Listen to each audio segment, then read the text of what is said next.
So this will be like video day. Okay, so I'm sitting here and I'm thinking about everything, like I'll like make a video and then I'll go and watch it. So I'm like watching my videos and thinking about the way things are and everything that's is coming up. It goes to prove a couple of things, and these are things that I've been thinking about lately. So I like to make notes of things. So this will be my video. But we're gonna touch back on an eye for an eye and a tooth for a tooth in just a minute. But right now, I was just thinking about how, um, from the perspective of pulling things out, of like extracting things from the Bible. And those things appealing to an individual person. So Cyrus is called by name, and that's an interesting aspect of Isaiah. He actually calls Cyrus by name, but he doesn't call Alexander the Great by name in Daniel. So in Daniel, he talks about Alexander, but he doesn't call him by name, and those are specific instances of actual people. But then, in the spirit of being written into the book of life, which I've thought about, and like an example, how it works for some people. You have the needle where a camel fits through the head of a needle, and that can appeal to somebody somewhere at some point in their life through their use of needlework, or because they're riding on a camel, or they own however many camels, or for whatever purposes it serves a purpose, and that really kind of works its way into like the consciousness and like how we react to life in general.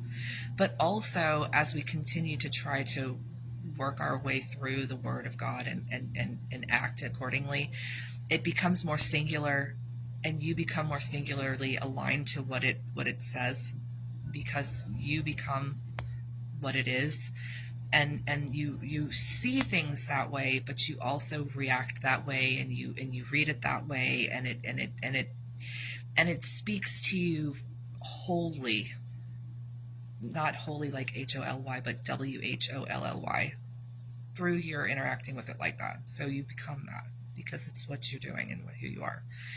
So, and that was really interesting to me. But then, so I'm thinking about an eye for an eye and a tooth for a tooth, because my daughter like borrowed my car for like a length of time, and like she's having a lot of problems with her own car now. So like it's like in a way, like if we believe in an eye and eye for tooth, we could think that it's like what goes around comes around, and that's a part of like natural law. Sometimes like it actually works like that, kind of. At least we like to think that it does. A lot of people would like to think that it does.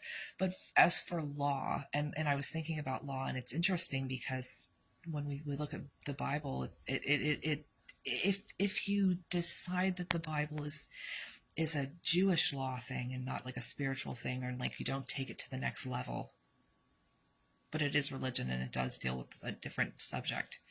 But if we look at it from a lawful perspective, then you can kind of like understand that there are aspects of how laws work that teach people about things. And an example for that is like how when the Israelites were asked to leave a little bit of their fruit on their vines for passing people, it teaches them generosity and whatnot. So I was thinking about an eye for an eye, a tooth for a tooth, and how if you pluck out an eye, especially back in the old days, not so much now, because like you can use stuff maybe now.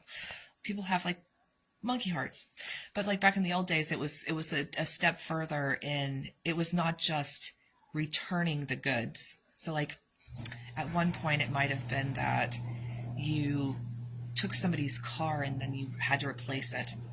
This was a double like it adds like, what is that stuff that we talk about with restitution or paying back things? You had to pay something in, and even added an element of fear so that people would not do the thing that caused the harm in the first place.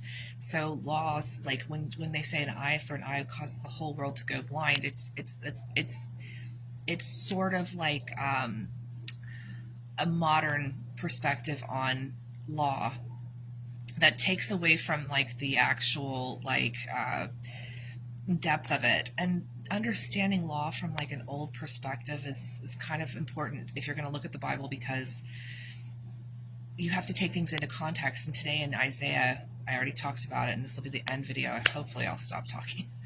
But I was looking at that chapter 48, 3 through 7, and it talks about how things are going to change. So I'm pretty sure that was where it was that it was going to change. If it wasn't there, it was in 42 or something. 45 is serious. So anyway, all of those things are important because being educated helps you to understand things. And if you think that you understand things but you don't know what you're talking about, it's not you're not right. You're wrong. So, all right, have a good one.